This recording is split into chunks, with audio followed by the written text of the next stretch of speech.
Welcome back to my channel economics with Deepti. आज के session में हम लोग बात करेंगे law of diminishing marginal utility की। अब law of diminishing marginal utility के बारे में अगर हम बात करें तो ये हमारा टॉपिक बनता है कंज्यूमर्स बिहेवियर का।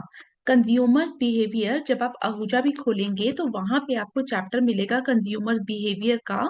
तो जब हम कंज्यूमर बिहेवियर को डिस्कस करते हैं कि किस तरीके से कंज्यूमर बिहेव करता है, जैसे किस तरीके से जो आपका कंज्यूमर है वो डिमांड करता है फॉर मोर प्रोडक्ट्स की। तो जब हम कंज्यूमर बिहेवियर के बारे में बात करते हैं तो वहां पे हम कुछ चीजों के बारे में बात करते हैं। नंबर वन, हम वहां पे बात करते हैं about the cardinal utility theory. Number two, हम वहां पे बात करते हैं ऑर्डिनल यूटिलिटी की। नंबर थ्री, हम वहां पे बात करते हैं सैमुअल्सन्स रिवील्ड प्रेफरेंस थियरी की। और फिर लास्टली हम बात करते हैं Hicks logical weak ordering theory की। तो इस सीक्वेंस में हम ये कंज्यूमर बिहेवियर का टॉपिक पढ़ते हैं। और कंज्यूमर बिहेवियर के अंदर जब हम कार्डिनल यूटिलिटी के बारे में बात कर रहे हैं तो while discussing the cardinal utility हम लोग क्या बात कर रहे हैं, हम लोग बात करेंगे law of diminishing marginal utility की। तो आप लोगों को ये तो समझ आया कि जब हम law of diminishing marginal utility के बारे में बात कर रहे हैं, नंबर वन हम किसके बारे में बात कर रहे हैं, we are talking about consumers behaviour. Number two, we are talking about the concept of cardinal utility. अब ये टॉपिक जब हम पढ़ते हैं हमें क्या क्या चीजें ध्यान में रखनी है। हमें सबसे पहले लॉ की क्लैरिटी होनी चाहिए कि लॉ बोलता क्या है। दूसरा, अगर आप ऑब्जेक्टिव एग्जाम के लिए बैठ रहे हैं तो यहाँ से पर्टिकुलरली अगर आपको क्वेश्चन आएगा तो किस तरीके का क्वेश्चन आएगा ये भी आपको पता होना चाहिए। सब्जेक्टिव में तो डायरेक्टली लॉ पूछा जाएगा। अगर आप ऑब्जेक्टिव एग्जाम में बैठ रहे हैं तो यहाँ पे नॉर्मली क्या होता है, नॉर्मली अगर इस टॉपिक से क्वेश्चन पूछा जाएगा तो आपको कैसा पूछा जाएगा, number one chronology based question होंगे। हो सकता है कार्डिनल यूटिलिटी का कॉन्सेप्ट भी उठा लिया, फिर ऑर्डिनल यूटिलिटी का भी उठा लिया, फिर रिवील्ड प्रेफरेंस थियरी आपको दे दी। आपको बता बोला गया कि आप बताइए कि पहले कौन सा आया, सेकंड, थर्ड, फोर्थ, आपको बताना है, आपको अरेंज करना है। तो यहाँ पे आपको कैसे फोकस करना है, क्रोनोलॉजी बेस्ड क्वेश्चन के ऊपर आपका फोकस होना चाहिए। नंबर टू, यहाँ से देखने को मिलता है कि ये कॉन्सेप्ट किसके साथ एसोसिएट किया जाता है वो आपको पता होना चाहिए। तो आपको इकोनॉमिस्ट का नाम पता होना चाहिए जिसके साथ ये पर्टिकुलर कॉन्सेप्ट हमारा एसोसिएट करता है। नंबर थ्री, आपको पता होना चाहिए what do you mean by total utility marginal utility. अगर आपको टर्म्स पूछी जाए टोटल यूटिलिटी क्या होती है, मार्जिनल यूटिलिटी क्या होती है, तो यू शुड नो। अब क्लास में जब भी आप बैठ रहे हैं, क्लास टॉपिक स्टार्ट करने से पहले प्लीज मेक श्योर कि आपके पास पेन और नोटबुक तो हो। क्योंकि देखिए यहाँ पे ये जो पीडीएफ है, ये पीडीएफ क्लास खत्म होने के बाद मैं आपके साथ अपने टेलीग्राम ग्रुप के ऊपर शेयर कर दूंगी और लिंक नीचे कमेंट बॉक्स में दे दूंगी। तो टेलीग्राम ग्रुप भी ज्वाइन कर लेना, वहां पे आपको पीडीएफ का एक्सेस मिल जाएगा। लेकिन कुछ पॉइंट्स होंगे जो हम सिर्फ क्लास के अंदर डिस्कस करेंगे। तो यहाँ पे जो राइटअप में नहीं लिखा, लेकिन अगर मैंने कुछ एक्स्ट्रा पॉइंट बोला आप क्लास में, प्लीज मेक श्योर कि आप पेन और नोटबुक लेकर बैठिए, आप वहां पे उस पॉइंट को ऐड कर लेना। क्लियर? तो स्टार्ट करते हैं आज का topic, that is the law of diminishing marginal utility. लेकिन अगर अभी तक आपने चैनल को सब्सक्राइब नहीं किया then please like, share, subscribe and comment. Now start करते हैं कार्डिनल यूटिलिटी। देखिए, जब हम यूटिलिटी के बारे में बात करते हैं, यूटिलिटी इकोनॉमिक्स में जब भी हम यूटिलिटी की टर्म यूज करते हैं, by utility we mean satisfaction. जब हम किसी भी प्रोडक्ट को कंज्यूम करते हैं तो हम वहां पे क्यों कंज्यूम कर रहे हैं, बिकॉज वो हमें खुशी दे रही है, वो हमें सेटिस्फेक्शन दे रही है। जैसे आपको भूख लगी, आपको जब भूख लगी आपने खाना खाया, खाना क्यों खाया, बिकॉज आप अपनी हंगर को सेटिस्फाई करना चाहते थे।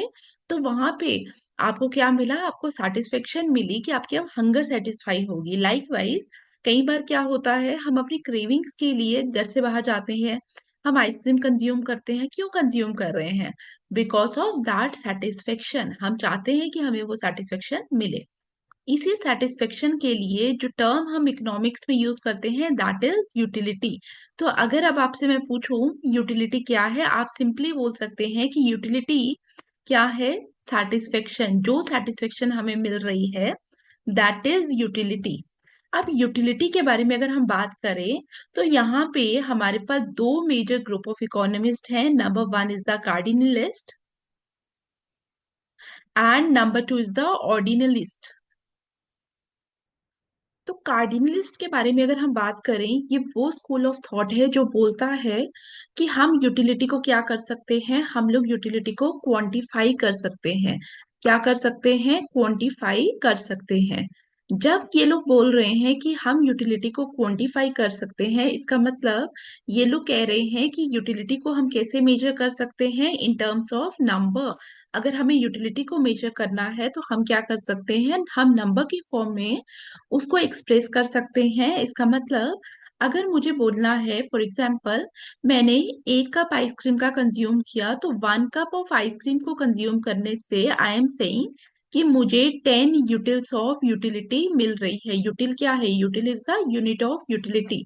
तो आप लोग नोट कर ले अपनी नोटबुक के अंदर, ये पीडीएफ में नहीं दिया हुआ है। यूटिल क्या है? It is the unit of utility. तो अगर मैंने बोला कि एक कप आइसक्रीम को जब मैंने कंज्यूम किया तो कितनी सेटिस्फेक्शन मुझे मिली? 10 यूटिल्स मुझे सेटिस्फेक्शन मिल रही है। सेकेंड कप को कंज्यूम करने से लेटर से मुझे 8 यूटिल्स ऑफ सेटिस्फेक्शन मिल रही है, या 8 यूटिल्स ऑफ यूटिलिटी मिल रही है। तो कहने का मतलब है, मैं क्या बोल रही हूँ कि मैं जो आइसक्रीम कंज्यूम कर रही हूँ उससे जो मुझे सेटिस्फेक्शन मिल रही है वो क्या है? That is quantifiable. मैं उसको नंबर्स की फॉर्म में एक्सप्रेस कर सकती हूँ। क्लियर? तो कार्डिनल यूटिलिटी के बारे में जब भी हम बात करते हैं, हम लोग बोलते हैं कि जो यूटिलिटी है आप उसको नंबर की फॉर्म में एक्सप्रेस कर सकते हो। यूटिलिटी क्या है? It is quantifiable. तो ये है आपका कार्डिनल यूटिलिटी। अब यहाँ पे आपको कुछ इकोनॉमिस्ट के नाम पता होने चाहिए in case of cardinal utility. May be exam में आपसे पूछा जाए कि इनमें से कौन सा इकोनॉमिस्ट जो है वो कार्डिनल यूटिलिटी अप्रोच के साथ एसोसिएटेड है। तो इनको आप लोग नोट कर लीजिए कौन कौन से इकोनॉमिस्ट है, you should know.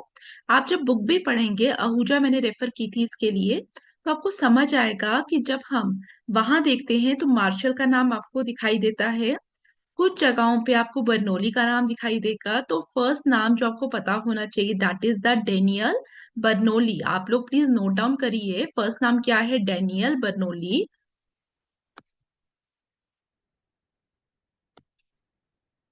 Daniel Bernoulli. अब यहाँ पे डेनियल बर्नौली के नाम पे आपको याद होना चाहिए, मे बी कहीं ऑब्जेक्टिव में भी नेट के एग्जाम में पूछा था कि डेनियल बर्नौली के साथ कौन सा पैराडॉक्स एसोसिएटेड है। तो यहाँ पे सैंट पीटर्सबर्ग पैराडॉक्स। जब मैं आपके साथ वो पर्टिकुलर क्वेश्चन लूंगी तो मैं आप लोगों को एक्सप्लेन कर दूंगी कि सैंट पीटर्सबर्ग पैराडॉक्स होता क्या है। बट आप अभी हम ये पढ़ रहे हैं, हमने बर्नौली का नाम पढ़ा। तो याद रखना जब आपको मैच द फॉलोइंग पे पूछा जाएगा तो इनके साथ जो पैराडॉक्स एसोसिएटेड है that is Saint Petersburg paradox. Number two, आप जीवोन्स का नाम याद रखना। ये भी हमारे पास इनका नाम भी हमें याद होना चाहिए, बिकॉज ये भी कार्डिनलिस्ट अप्रोच से ही जो थे रिजेंबल करते थे। इन्होंने इनका भी कंट्रीब्यूशन रहा है इस अप्रोच में। नंबर थ्री, हम मेंगर का नाम याद रखते हैं, आपको पता होना चाहिए ये नाम। नंबर फोर जो बहुत इंपॉर्टेंट नाम है that is the Alfred martial. Alfred Marshall का नाम याद होना चाहिए। और जब हम एल्फ्रेड मार्शल के बारे में बात कर रहे हैं तो एल्फ्रेड मार्शल की एक बुक भी थी, his principle of economics. His principles of economics, इस बुक के बारे में भी आपको पता होना चाहिए। इनफैक्ट जब हम कंज्यूमर सरप्लस पढ़ेंगे तब भी हम देखेंगे एल्फ्रेड मार्शल का जो किताब है हिज प्रिंसिपल ऑफ इकोनॉमिक्स, वो उस बुक का नाम कंज्यूमर सरप्लस की थियरी के अंदर भी आएगा। तो these are the major economist जिनके बारे में आपको पता होना चाहिए। Number one is the Bernoulli, number second is the Jevons, number three is the Menger and number four is the Alfred Marshall. Clear? तो अब स्टार्ट करते हैं, एक बार रीड भी कर लेते हैं कार्डिनल यूटिलिटी क्या होता है। Cardinal utility refers to the quantifiable satisfaction, जो मैंने अभी बताया कि अगर मैं बोल रही हूँ कि एक कप आइसक्रीम का कंज्यूम करने से मुझे 10 यूटिल सेटिस्फेक्शन मिली, तो इसका मतलब क्या हुआ? मैंने यूटिलिटी को एक नंबर की फॉर्म में एक्सप्रेस किया। It means cardinal utility refers to the quantifiable satisfaction और benefit that a consumer derives from consuming goods and services. This approach to utility measurement assumes that happiness can be quantifiable and compared across different products. मतलब अगर मैंने बोला कि मेरे पास दो option है consume करने के, नंबर वन, मेरे को आज घर से 100 रुपीज मिले, उस 100 रुपीज में से हो सकता था मैं एक रेस्टोरेंट में गई अपने नियर बाय, तो वहां पे मैंने एक रैप ऑर्डर करने का ऑप्शन है, वो भी 100 रुपीज का है। दूसरा ऑप्शन मेरे पास था कि मैं मोमोज की प्लेट को परचेज करूं, तो दोनों का जो प्राइस था वो 100 रुपीज है। अब यहाँ पे मुझे चॉइस बनानी है कि मैं क्या परचेज करूंगी, क्योंकि 100 रुपीज है, दोनों आइटम्स 100 100 की है।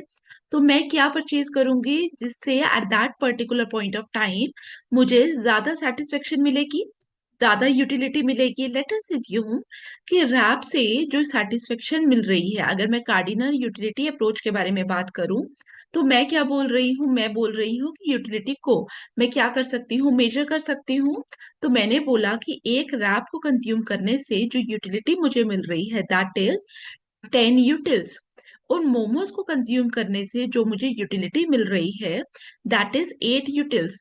तो मैंने यहाँ पे क्या किया, मैंने यहाँ पे नंबर वन यूटिलिटी को क्या किया, नंबर्स की फॉर्म में एक्सप्रेस किया, क्वांटिफाई किया। नंबर टू, मैंने कंपैरिजन किया between the wrap and momos कि मुझे क्या परचेज करना है। और कैसे कंपैरिजन किया, मैंने देखा कि अगर मैं रैप खाऊंगी तो मुझे 10 यूटिल्स की यूटिलिटी मिल रही है, और मैं मोमो कंज्यूम कर रही हूँ तो मुझे 8 यूटिल्स की यूटिलिटी मिल रही है। It means 10 is greater than 8। तो मैंने इस कंपैरिजन के बेसिस पे क्या किया, इस कंपैरिजन के बेसिस पे मैंने डिसाइड किया कि I should go with wrap. Clear? तो यहाँ पे हम इसी के बारे में बात कर रहे हैं, कंपेयर्ड अक्रॉस डिफरेंट प्रोडक्ट्स। इसके अलावा अगर आप किसी मॉल के अंदर गए, आपको दो ड्रेसेस पसंद आई, लेकिन आपकी जो अफोर्डेबिलिटी है वो आपको एक ही ड्रेस परचेज करने के लिए अलाउ करेगी, आपकी पॉकेट में इतना ही पैसा है जिससे आप सिर्फ एक सिंगल ड्रेस ले सकते हैं। तो आप वहां पे भी क्या कर रहे हैं, उस पॉइंट ऑफ टाइम पे भी आप कंपैरिजन कर रहे हैं। क्लियर? अब यहाँ पे जो डेफिनेशन आपको पता होनी चाहिए along with cardinal utility is the definition of marginal utility.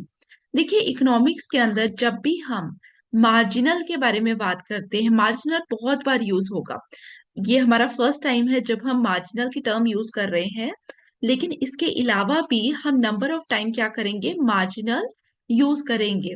तो मार्जिनल जब भी हम इकोनॉमिक्स में यूज करते हैं, marginal stands for additional. Marginal का क्या मतलब है, मार्जिनल स्टैंड्स फॉर एडिशनल। तो जब मैंने बोला मार्जिनल यूटिलिटी, इसका मतलब मार्जिनल यूटिलिटी का क्या मतलब हुआ, एडिशनल यूटिलिटी। अगर मैं मार्जिनल यूटिलिटी, जिसको मैं शॉर्ट फॉर्म में एमयू लिखती हूँ, it stands for additional utility.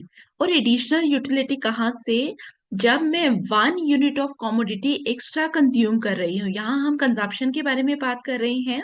Marginal utility means additional utility जो मुझे कहाँ से मिल रही है, by consuming 1 more unit of a good, 1 more unit of a good और service, unit of a good और सर्विस। तो मार्जिनल जहां पे भी आएगा इकोनॉमिक्स में, आपने टर्म पढ़ी है या नहीं पढ़ी, तो याद रखना, number one, marginal always stands for additional. तो मार्जिनल यूटिलिटी का क्या मतलब हुआ, it is the additional satisfaction gained from consuming 1 more unit of a good और सर्विस। अब यहाँ पे आप लोग मुझे बताएं, जब हम अगर हम आइसक्रीम कंज्यूम करते जा रहे हैं, आपको फर्स्ट कप ऑफ आइसक्रीम खाने से क्या होगा, बहुत ज्यादा सेटिस्फेक्शन मिलती है। आप जब फर्स्ट कप ऑफ आइसक्रीम को कंज्यूम करते हैं, तो वहां पे आपको क्या होता है, फर्स्ट कप खाने में आपका मन कर रहा है अभी भी कि मैं क्या करूं, मैं सेकेंड कप भी कंज्यूम करूं। लेकिन जितना आपको सेटिस्फेक्शन फर्स्ट कप में मिली, वो उसके कंपैरिजन में जब आपने सेकेंड कप आइसक्रीम का खाया, अब आपको सेटिस्फेक्शन तो मिल रही है, you are enjoying that cup of ice cream. लेकिन अगर मैं आपसे पूछूं, अब आपको ज्यादा सेटिस्फेक्शन मिल रही है या प्रीवियसली आपको ज्यादा सेटिस्फेक्शन मिल रही थी, तो आप बोलेंगे कि पहले कप से मुझे बहुत ज्यादा सेटिस्फेक्शन मिल रही थी, सेकेंड कप से सेटिस्फेक्शन तो मुझे मिली, लेकिन as compare to first cup अब मुझे कम सेटिस्फेक्शन मिली। लाइक वाइज अगर आप एक और कप आइसक्रीम का खाते हैं, अब आप इंजॉय कर रहे हैं, but as compare to second cup आप अब कम इंजॉय कर रहे हैं। इसका मतलब फर्स्ट कप में अगर मुझे 10 यूटिल्स की सेटिस्फेक्शन मिली, ठीक है, या 12 यूटिल्स की सेटिस्फेक्शन मिली, तो सेकेंड कप में आते आते क्या हो जाएगा, वो अगर 10 यूटिल्स की सेटिस्फेक्शन मिली तो सेकेंड कप में जो सेटिस्फेक्शन मिलेगी as compare to the first cup वो कम होगी। तो सेकेंड कप में मे बी मुझे 8 यूटिल सेटिस्फेक्शन मिली, थर्ड कप में हो सकता है मुझे 5 यूटिल की सेटिस्फेक्शन मिली, क्योंकि as compare to the previous level of consumption अब मैं उतना ज्यादा इंजॉय नहीं कर पा रही।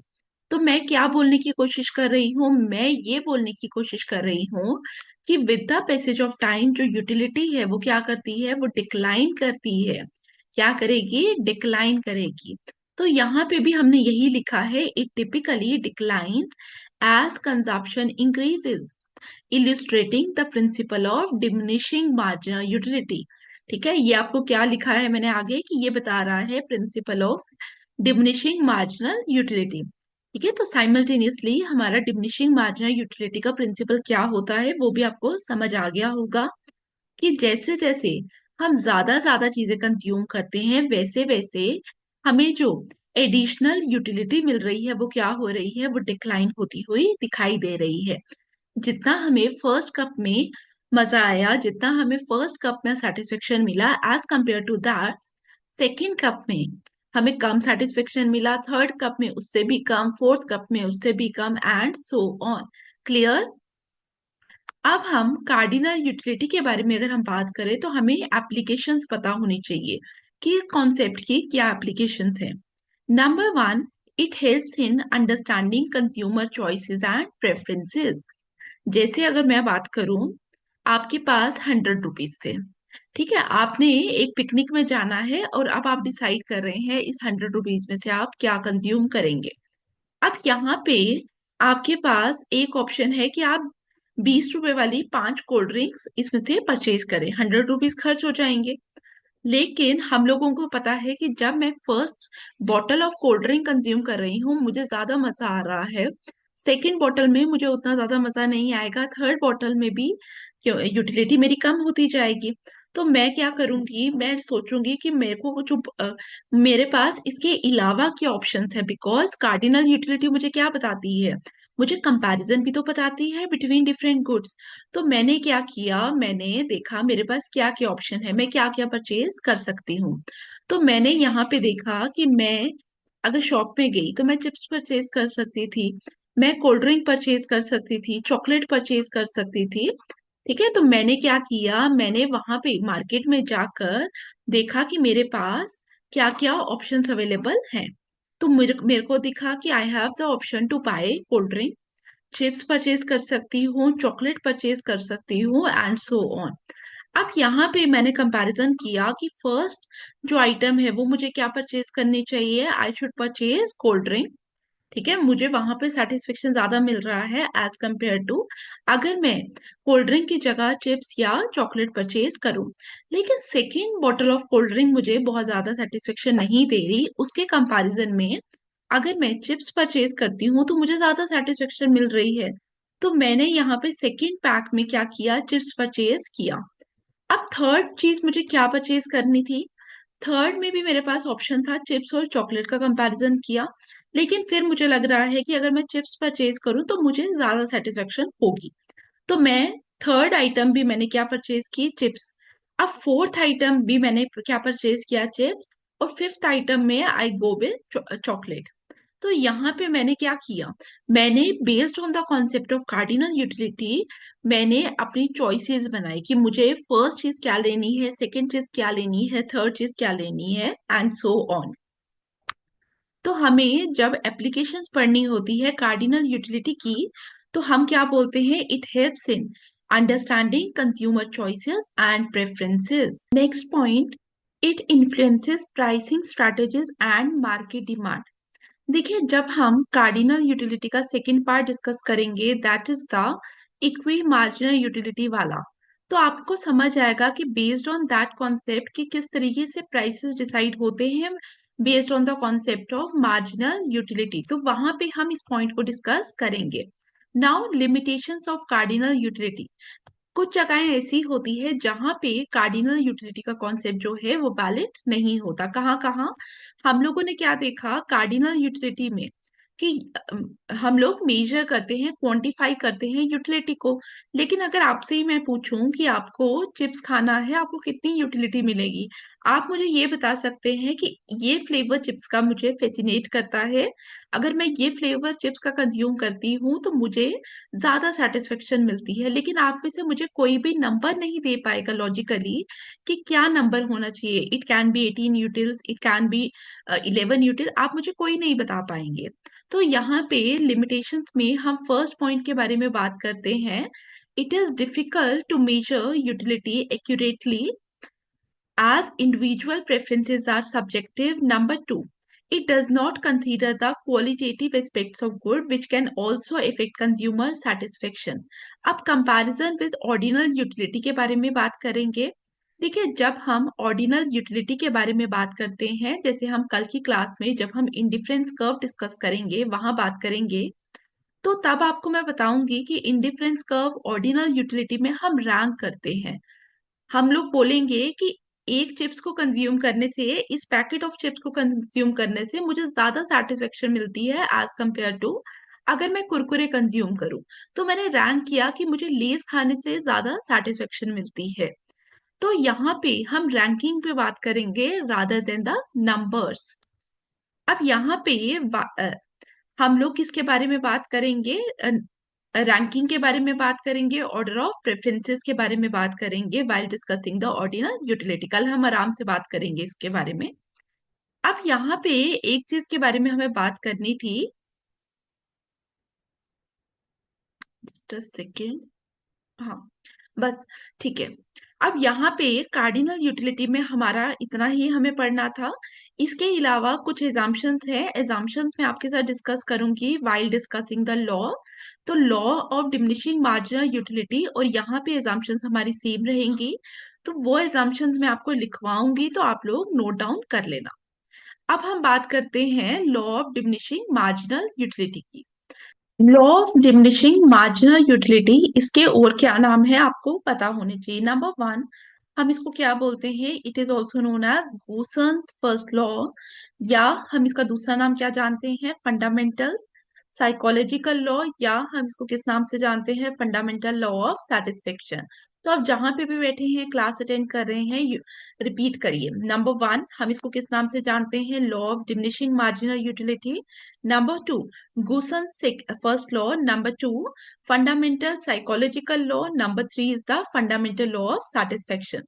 तो ये चार नाम है, आपको चारों में से कहीं से भी क्वेश्चन आ जाता है, कोई भी नाम आपके सामने रखा जाएगा, तो आपको पता होना चाहिए कि एग्जामिनर किस चीज के बारे में बात कर रहा है।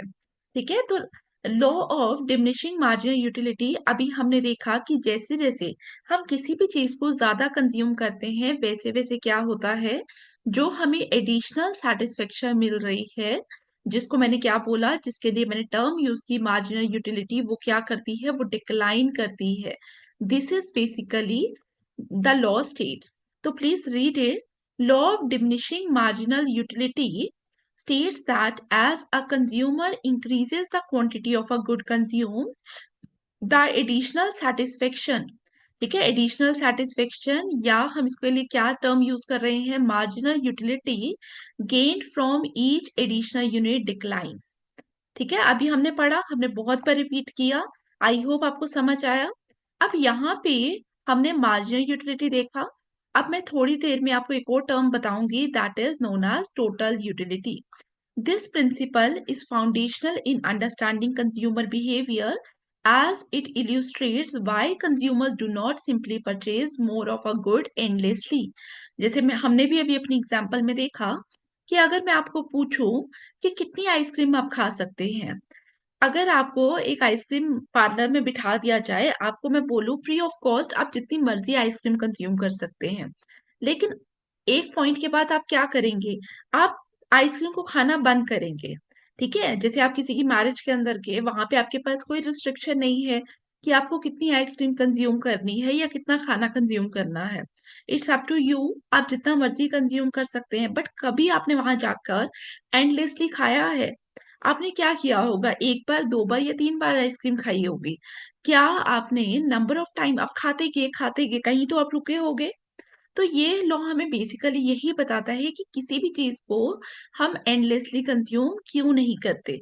मैंने अभी जो आपको एग्जांपल दी मैरिज वाली, वहां पे तो आपको फ्री ऑफ कॉस्ट है ना, आपको कुछ पे नहीं करना। वहां जाकर आप जितनी मर्जी कंजप्शन करेंगे, आप कर सकते हैं, लेकिन आप नहीं करते।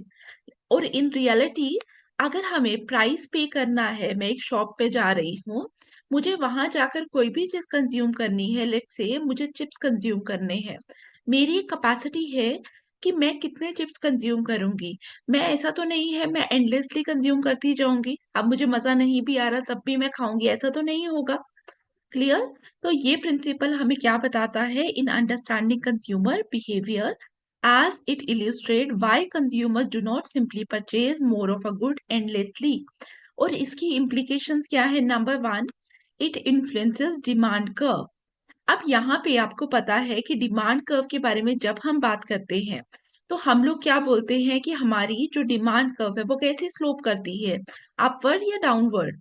It is downward sloping. हमने देखा था लॉ ऑफ डिमांड डिस्कस करते समय। तो लॉ ऑफ डिमांड डिस्कस करते समय जब हमने देखा था कि हमारी डिमांड कर्व इस तरीके से स्लोप करती है, इसका मतलब जब कमोडिटी का प्राइस फॉल करता है, तो आप उसको ज्यादा कंज्यूम करते हैं। आप क्या करते हैं? ज्यादा कंज्यूम करते हैं। तो ये हमें कहाँ से पता चल रहा है? ये हमें पता चलता है law of diminishing marginal utility से। Law of diminishing marginal utility हमें बेसिकली यही चीज बताता है कि आपको क्या हो रहा है। आप एक पॉइंट के बाद क्या करेंगे? एक पॉइंट के बाद आप उस कमोडिटी से ज्यादा उस कमोडिटी से आप ज्यादा सेटिस्फेक्शन को डिराइव नहीं करेंगे। यही कहता है law of diminishing marginal utility. तो यहाँ पे जब हम प्राइस फॉल कर रहा है, इसका मतलब अब आप ज्यादा पे नहीं कर रहे, अब आप कम पे कर रहे हो। तो जब आपकी पॉकेट से कम पैसा निकल रहा है, एट दैट टाइम आप क्या करते हैं? आप कमोडिटी को ज्यादा परचेज करेंगे, क्योंकि आपको पता है कि अब मैंने ज्यादा पे नहीं किया। जितनी मुझे, अगर मुझे कम मार्जिनल यूटिलिटी भी मिल रही है, as compare to that lesser marginal utility, I am paying less amount of price. तो इसीलिए जो डिमांड कर्व है वो भी हमारी क्या होती है? That is also downward sloping. Clear? Number two, it highlights the importance of variety in consumption to maintain overall satisfaction.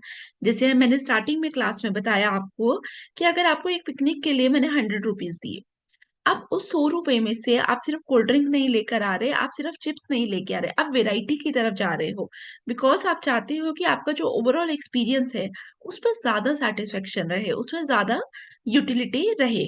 Clear? यहां तक समझ आया आप सबको?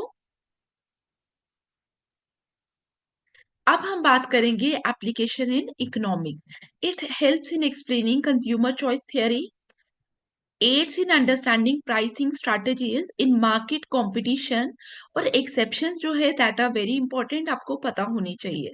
हमने क्या बोला अंडर दिस लॉ? हमने बोला जैसे जैसे आप ज्यादा कंजप्शन करते हैं किसी गुड की, आपको क्या हो रहा है? आपको एडिशनल सेटिस्फेक्शन कम मिल रहा है। तो यहाँ पे अगर कुछ ऐसे गुड्स हैं जिसको आप ज्यादा जितना आप ज्यादा कंज्यूम करते हो, आपको उतनी ज्यादा सेटिस्फेक्शन मिलेगी। तो इसका मतलब वो तो आपका law of diminishing marginal utility में सेट नहीं बैठेगा, कहीं ना कहीं एरर है वहां पे। तो जब हम एक्सेप्शन के बारे में बात करते हैं, हम लोग क्या बोल रहे हैं? Goods that become more desirable with increase collection consumption, वहां पे ये लॉ फेल हो जाता है। जैसे कुछ लोगों को आदत होती है करेंसी को या कॉइन्स को कलेक्ट करने के लिए, उनके लिए जितना ज्यादा वो कॉइन, जितनी ज्यादा कंट्रीज के वो करेंसी कलेक्ट करते हैं, उतना ज्यादा उनको क्या मिलता है? सेटिस्फेक्शन मिलता है। तो उस समय ये लॉ फेल हो जाता है। या अगर कोई पर्सन है जिसको बैग कलेक्ट करने का शौक है या वॉचेस कलेक्ट करने का शौक है, तो अगर कोई नया कलेक्शन आता है बैग का या नई घड़ी आती है किसी कंपनी की बाहर, तो अगर आपको कलेक्शन का शौक है तो आप क्या चाहेंगे? आप चाहेंगे कि मेरे पास भी वो पर्टिकुलर कमोडिटी हो, जो नया प्रोडक्ट मार्केट पे लॉन्च हो रहा है वो मेरे पास भी हो। तो बिको अब नया प्रोडक्ट आप डिजायर कर रहे हैं तो वहां पे आपकी सेटिस्फेक्शन इंक्रीज कर रही है। तो यहाँ पे हम इसी के बारे में बात कर रहे हैं, situation where individuals may exhibit a preference for novelty और वेराइटी सीकिंग बिहेवियर। क्लियर हुआ यहाँ तक? तो ये एक्सेप्शंस है जो आपको पता होनी चाहिए। अब यहाँ पे जब हम लॉ के बारे में बात कर रहे हैं तो कुछ सर्टन एजम्पशन जो मैंने अभी तक यहाँ पे लिखी नहीं थी उनके बारे में हम बात करेंगे, और प्लीज मेक श्योर कि आप इन एजम्पशंस को ऐड कर ले। एजम्पशंस में अगर मैं सबसे पहली एजम्पशन के बारे में बात करूं तो नंबर वन, हम यहाँ पे किसके बारे में बात कर रहे हैं? हम लोग बात कर रहे हैं कार्डिनल मेजरेबिलिटी ऑफ यूटिलिटी, कि अगर आप यूटिलिटी को मेजर कर रहे हैं तो आप उसको नंबर की फॉर्म में मेजर करेंगे। तो हम लोगों ने क्या बोला? Cardinal measurability of utility. Number two, हम लोग यहाँ पे क्या बात कर रहे हैं? The hypothesis of independent utilities. The hypothesis of independent utilities. Independent utilities. जब मैंने बोला हाइपोथेसिस ऑफ इंडिपेंडेंट यूटिलिटीज, इसका मतलब अगर मैं कोल्ड ड्रिंक को कंज्यूम कर रही हूँ उससे मुझे कितनी सेटिस्फेक्शन मिलने वाली है वो डिपेंड करेगा on that good only. Cold drink से जो सेटिस्फेक्शन मुझे मिलेगी वो सिर्फ कोल्ड ड्रिंक पे डिपेंड करेगी। लाइक वाइज अगर मैं चिप्स कंज्यूम कर रही हूँ तो वहां से मुझे जो सेटिस्फेक्शन मिलेगी वो सिर्फ उसी को कंज्यूम करने से मिल रही है। इसका मतलब हम लोग क्या बोलते हैं? हम लोग बोल रहे हैं कि यूटिलिटी क्या है? Utility is additive. यूटिलिटी को आप लोग क्या रिगार्ड कर रहे हैं? जो कार्डिनल इकोनॉमिस्ट है दे रिगार्ड यूटिलिटी एज एडिटिव, कि आप यूटिलिटीज को सम अप कर सकते हैं। और ये एजम्पशंस मैं आपको बता दूं, these assumptions are also relevant for cardinal utility.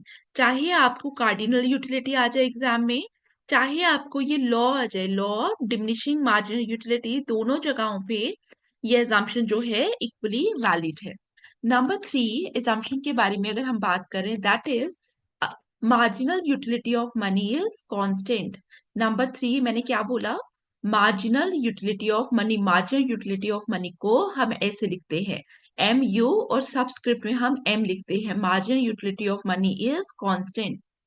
इसका मतलब अगर आपके पास $5 है और फर्स्ट डॉलर से आपको जो मार्जिनल यूटिलिटी मिल रही है that is equal to 5 util let say, तो सेकेंड यूनिट ऑफ डॉलर से भी आपको कितनी यूटिलिटी मिलने वाली है? सेम 5 यूटिल की यूटिलिटी मिल रही है।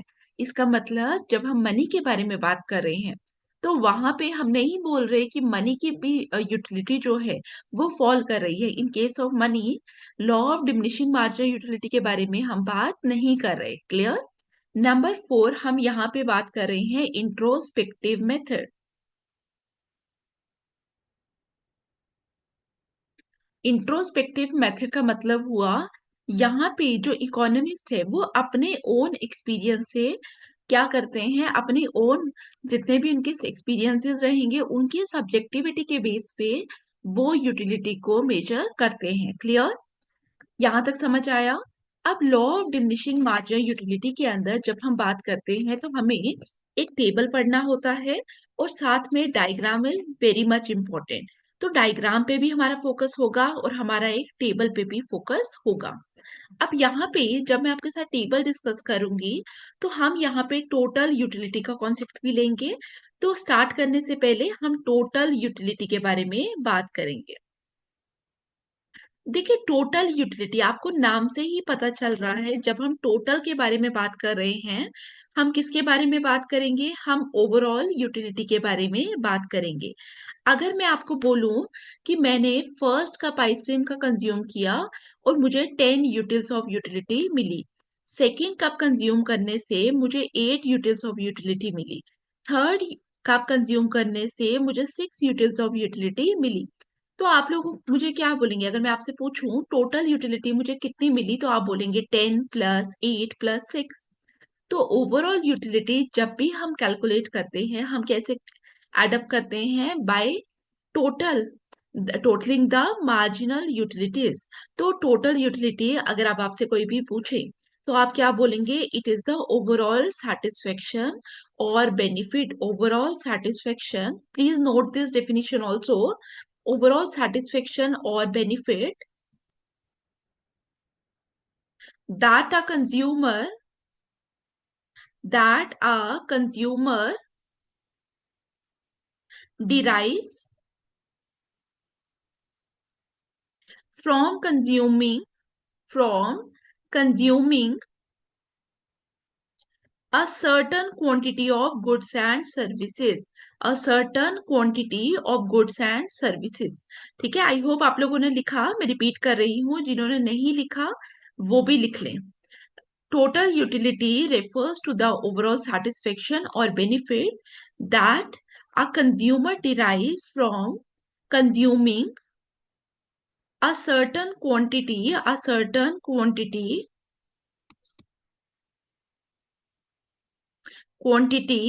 of goods or services, full stop।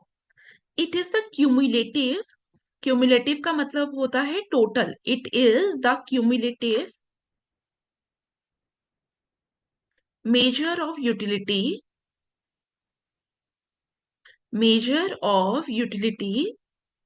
obtained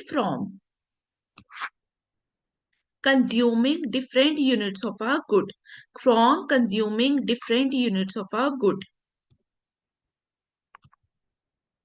clear? आपने लिखा? तो जो मैंने आपको बताया था अभी, वो एग्जाम्पल आप लिख सकते हैं। अदर देन दैट, जब हम ये टेबल लिखेंगे वहां से भी आपको अच्छे से समझ आ जाएगा। तो टेबल में हम लोग क्या लिखेंगे? हम एक कॉलम में लिखेंगे कमोडिटी जो हम कंज्यूम कर रहे हैं, सेकंड कॉलम में हम लिखेंगे टोटल यूटिलिटी, और थर्ड कॉलम में हम लिखेंगे मार्जिनल यूटिलिटी। ठीक है, तो यहाँ पे मैंने लिखा कप ऑफ आइसक्रीम,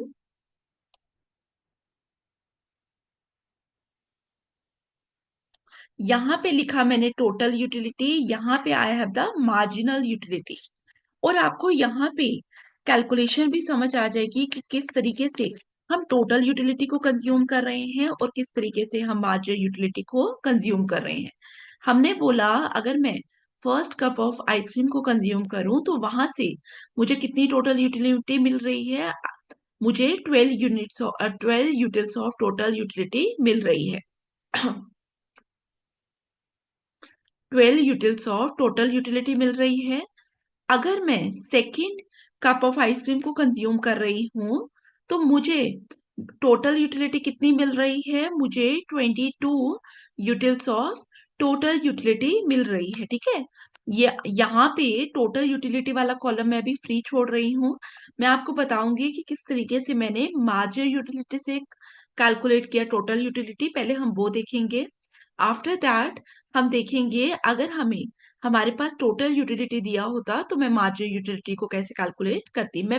मैं इस अप्रोच पे क्यों जा रही हूँ? बिकॉज आपको मैंने बताया अभी कि अगर मेरे पास मार्जिनल यूटिलिटी दिया हो तो टोटल यूटिलिटी को मेरे को कैलकुलेट करना है, तो मैं कैसे कैलकुलेट करूंगी? सम ऑफ द मार्जिनल यूटिलिटी। बताया मैंने अभी आपको। तो मैंने टोटल यूटिलिटी वाली वैल्यूज को डिलीट कर दिया है। ठीक है, हम वापस से वही वैल्यूज लिखेंगे, बट अभी सिर्फ समझने के लिए आपका जो फोकस होना चाहिए वो मार्जिनल यूटिलिटी वाले कॉलम में होना चाहिए। नाउ लेट अस अज्यूम कि जब मैंने फर्स्ट कप ऑफ आइसक्रीम को कंज्यूम किया तो मुझे 12 यूटिल्स ऑफ यूटिलिटी मिली। सेकेंड कप को कंज्यूम करने से मुझे कितनी मिलेगी? 12 से कम मिलेगी, because law of diminishing marginal utility कहता है जब हम एडिशनल यूनिट्स को कंज्यूम करते हैं तो अब हमें कम यूटिलिटी मिलेगी। तो लेट अस अज्यूम कि हमें 10 यूटिल्स ऑफ यूटिलिटी मिली। थर्ड कप को कंज्यूम करने से मुझे 8 यूटिल्स ऑफ यूटिलिटी मिली। फोर्थ कप से मुझे 6 यूटिल्स ऑफ यूटिलिटी मिली। लाइकवाइज अगर मैं फिफ्थ कप को कंज्यूम कर रही हूँ तो मुझे कितनी यूटिलिटी मिल रही है? 4। सिक्स कप को कंज्यूम करने से मुझे लेट अस अज्यूम कि 1 यूटिल ऑफ यूटिलिटी मिली। सेवंथ कप को कंज्यूम करने से अब मैं न्यूट्रल होगी, मुझे कुछ भी यूटिलिटी नहीं मिल रही, जीरो। ठीक है, अब मैं उतनी ज्यादा सेटिस्फाई हो गई हूँ कि इसके बियॉन्ड मैं खा भी नहीं सकती आइसक्रीम। अगर मैं एट्थ कप आइसक्रीम का कंज्यूम करूं तो मैं बोल रही हूँ कि मुझे 0 यूटिल्स ऑफ यूटिलिटी मिली।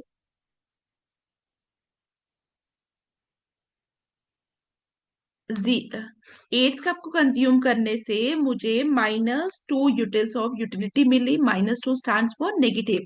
क्या मेरा अब मेरी तबीयत खराब होना स्टार्ट हो सकती है, तो that is a negative utility, या जिसको मैं डिससेटिस्फेक्शन बोलूंगी। तो अगर आप यहाँ पे देखें, जो हमने यहाँ पे टेबल ड्रॉ किया, तो यहाँ पे हमने क्या किया, हमने मार्जिनल यूटिलिटी की वैल्यू ड्रॉ की। अब यहाँ पे हमें क्या करना था, हमें टोटल यूटिलिटी निकालना है। तो टोटल यूटिलिटी क्या है, सम ऑफ द मार्जिनल यूटिलिटी। तो मैं कैसे लिखूंगी, 12। ठीक है, तो सेकेंड यूनिट मतलब जब मैंने 2 कप कंज्यूम कर लिए तो मुझे टोटल यूटिलिटी कितनी मिलेगी, 12 + 10 दैट इज 22।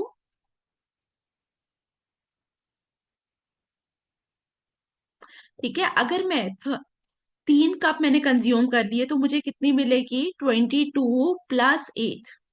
कितनी मिलेगी, 22 प्लस ये वाला 8 कम्स टू बी 30। देन अगर मैंने 4 कप कंज्यूम किए तो मुझे कितनी मिलेगी, 30 + 6 दैट इज 36। आपको समझ आ रहा है मैं कैसे कर रही हूँ, मैं बेसिकली मार्जिन यूटिलिटीज ऐड कर रही हूँ। ठीक है, मार्जिन यूटिलिटीज को ऐड करके मैं ये कॉलम फ्रेम कर रही हूँ।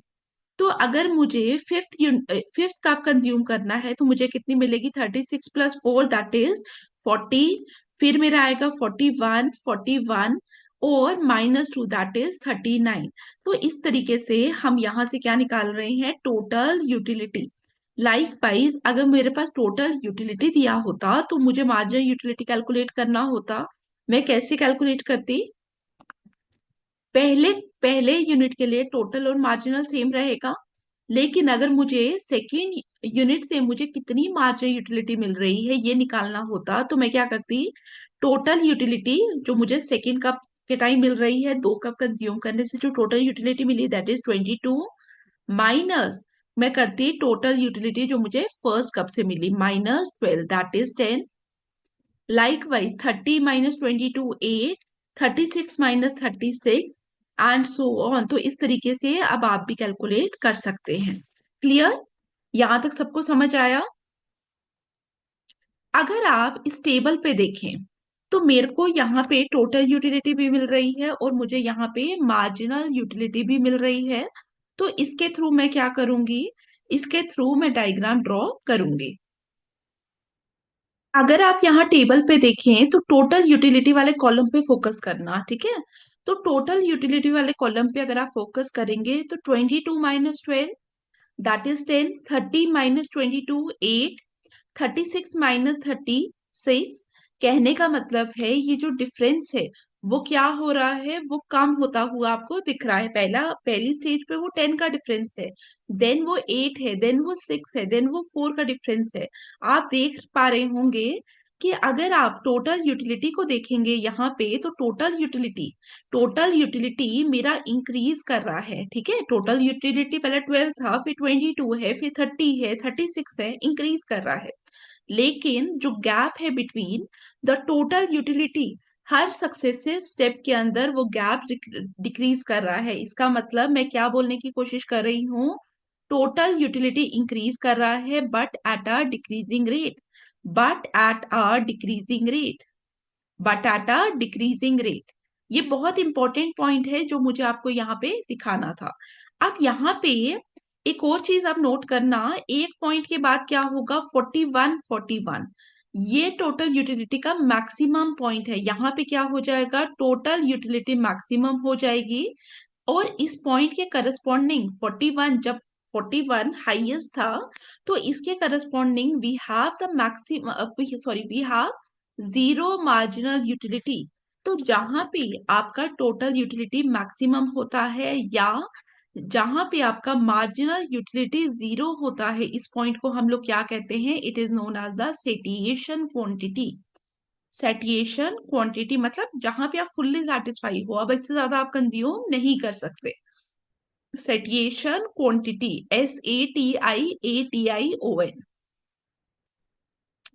ठीक है, आपने लिखा सेटिएशन क्वांटिटी, या इसको हम क्या कहते हैं, सेटिएटी पॉइंट। क्लियर।